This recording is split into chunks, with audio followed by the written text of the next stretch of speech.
Mais um devocional Intensa no Ar, onde conhecemos mais do Pai e nos aprofundamos nele. Olá, bom dia! Mais um dia se inicia e nós estamos aqui cheios de gratidão no coração por celebrar a vida que o Senhor nos deu. Eu me chamo Lani Nola e falo de Criciúma, Santa Catarina. Seja bem-vindo a esse ambiente profético onde o Espírito Santo fala diretamente ao nosso coração.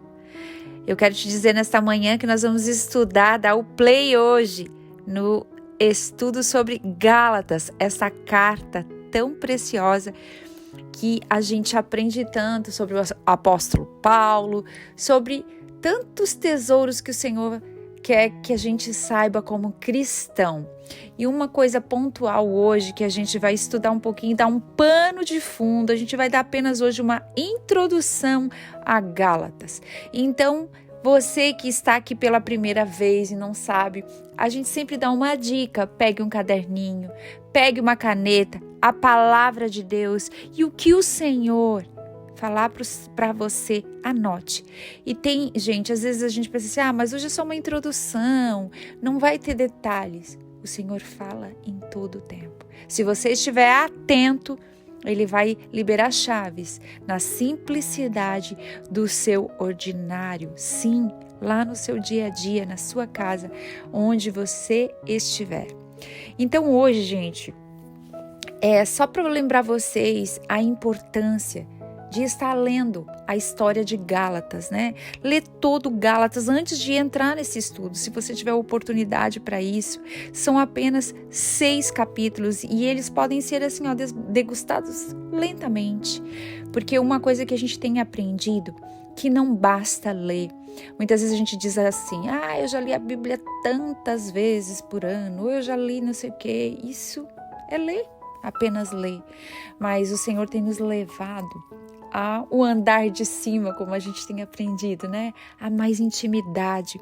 Então é a degustar, é de repente pegar um versículo tão pequenininho e pegar cada partezinha dele, entendendo, chamando o nosso amigo Espírito Santo e perguntando, o que isso quer dizer? Então a nossa dica de hoje para você é: pegue todo o Evangelho de Gálatas, leia 1, 2, quantas vezes você forem necessárias, mas aprenda a estudar, não apenas ler. E um breve aqui pano de fundo desse livro tão precioso, a gente vai entender que estudiosos relatam que Gálatas surgiu de 3 tribos. Gente, não liguem se a minha pronúncia desses nomes não saírem tão nitidamente quanto era para ser. É Troshme, Tecnossages ou Sages e Tolisboji, que eram associados às seguintes cidades: Távio, Ansíria e Pisídia. Gente, é meio histórico, mas a gente precisa também estudar a história. Aqui em casa, uma vez, isso ainda bem que faz tempo, né? Eu sempre dizia para meu marido, pula a história. Ele ama a história, então ele pegava um livro, ele queria saber de onde veio essa história e mergulhava. E eu dizia, para quê? E hoje, olha, glória a Deus por isso, né? Eu tenho aprendido que a nossa história é tão importante, que nos fala de onde nós viemos. Então, é tão importante também sabermos o que a gente está lendo.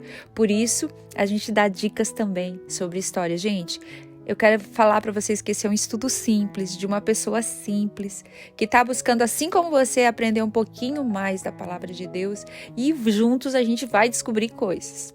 Amém? Todas essas tribos eram de Engali. Rapidamente tiveram domínio sobre a população nativa, que eram os frígios. Então eram um povo conhecido como gauleses ou gálatas. Vinham de um reino que foi convertido em uma província romana, chamada Galácia. Uau! Bom, falando agora um pouquinho do autor desse livro, né? Quem está aí na expectativa? O nosso amado Paulo, esse homem que permaneceu até o fim com Jesus. Uau! Apóstolo Paulo, tão querido, tão amado, mas antes de conhecer Jesus, tão odiado, né?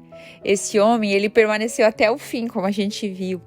Mas antes de Jesus encontrar ele, gente, pensa num cara ruim. Glória a Deus, você está se identificando aí? Nós estamos nos identificando, né? Paulo era um judeu convicto que perseguia os cristãos. Anote aí isso, grife. Talvez você está aí assim, mas eu sou tão ruim, como que Jesus me escolheu? Gente, Paulo, ele inclusive estava lá juntinho daqueles homens no dia que torturaram e mataram Estevão. Uau, eu penso, assim, na minha concepção, gente, tá? Que Paulo, depois que se converteu, ele olhava para a mãe, para os parentes de Estevão, e devia ter uma tristeza no coração, um arrependimento genuíno, porque os olhos dele foram abertos. Então, se você fez algo que entristeceu tanto o coração de Deus, se submeta à correção dele, se arrependa genuinamente e deixe ele trabalhar em você, assim como Paulo foi trabalhado. Porque aqui Paulo está nos ensinando o arrependimento. Ele está nos dizendo que a gente não é bom. Só mostra que realmente nós somos maus. E que se a gente não permitir que Jesus entre em nosso coração e nos transforme por completo, nós ficaremos estagnados em nossas misérias. Infelizmente é assim. Se a gente não permitir que o Senhor nos transforme, nós vamos ficar naquela miséria da nossa convicção egoísta. Mas o Pai, nesta manhã, quer nos ensinar tanto com a história desse homem tão precioso para o Evangelho, que nos ensina tanto até hoje. Ele acreditava, gente, pensa em algo assim, ele acreditava piamente que fazia o certo em nome de Deus matando cristãos. Ele tinha tanta convicção que fazia que ele simplesmente fazia. E de repente, Jesus aparece para ele. Mas fiquem tranquilos, depois nós vamos ver isso mais minuciosamente, né? Mais detalhado. Hoje é só a introdução. E eu fico aqui pensando que Jesus apareceu para ele e fala assim: Saulo, ei, Saulo, Saulo, por que me persegues? Essa frase é tão conhecida, né? Olha só, por vezes a gente olha para Paulo e diz: uau, como é que ele conseguiu isso? O Senhor está nos entregando uma chave nesta manhã. Se nós submetermos a Ele e deixar que Ele nos transforme assim como Ele transformou Paulo, nossa vida será plena nele. E uma coisa que eu acho interessante nessa frase, né? Saulo, Saulo, por que me persegue? Gente, percebam uma coisa. Jesus está dizendo, por que me persegue? Ele perseguiu os cristãos. Então, quem persegue os cristãos, persegue, na realidade, o próprio Jesus. Talvez nessa manhã tenha alguém aqui, como Paulo, preso à religião, às suas próprias convicções, que ferem os princípios de Deus. E muitas vezes, assim como Paulo, você não está enxergando. E o Senhor está te perguntando, por que isso, filho? Por que isso, filha? Jesus encontra Paulo naquele dia e nos encontra nesta manhã. Aleluia! Obrigada, Senhor, pelo privilégio de ser encontrado por Ti. Obrigado, Senhor, porque Tu não nos deixa perdido. Você pode até estar se perguntando, mas por que eu? Porque simplesmente Ele nos ama e deu a sua vida por nós naquela cruz. Aleluia! Ele escolheu Paulo não porque ele era bonzinho, assim como nós também sabemos que nós não somos bons. Ele escolheu a Paulo porque ele era amor, ele é amor. Jesus escolhe Paulo e nos escolhe pelo amor e pela graça dele derramada sobre nós.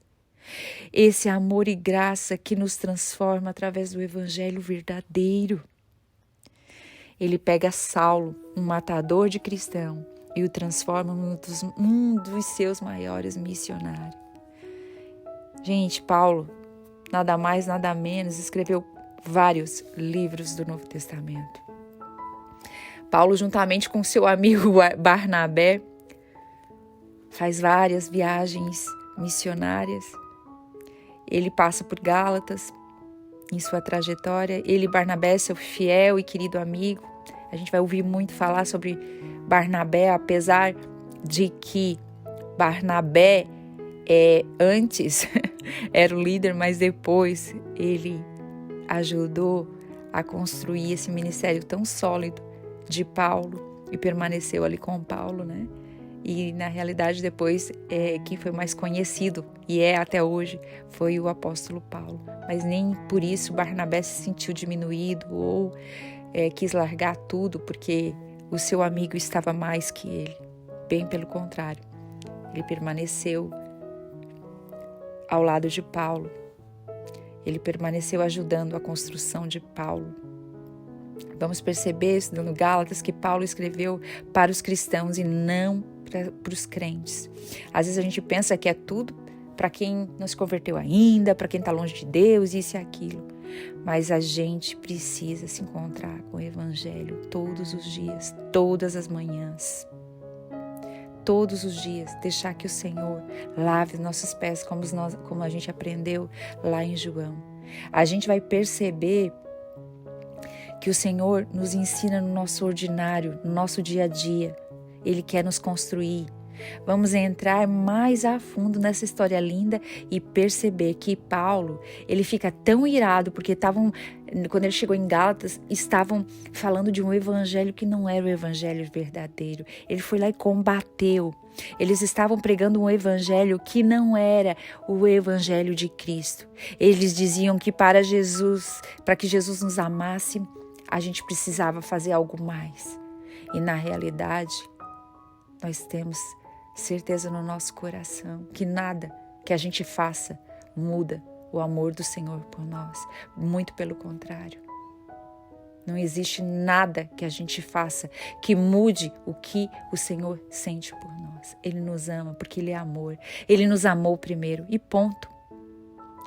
O verdadeiro evangelho de Jesus é aquele que nos guia. Que esse verdadeiro evangelho nos guie realmente, todos os dias de nossas vidas.